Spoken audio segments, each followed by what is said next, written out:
பராசக்தி நாகக்கண்ணி மகளே வருக, அன்னை பெரிய காந்தியே தாயே வருக, உனை பணிந்த குடிகளை காத்திட வருக,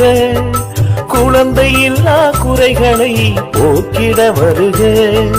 பூக்காத பூக்களை பூக்க வைக்க வருக, காய்க்காத கனிகளை காய்க்க வைக்க வருக, பார்வையற்ற விழிகளுக்கு வெளிச்சம் தர வருக, தொழில்கள் பல கொடுத்து எம்மை உயர்த்திட வருக.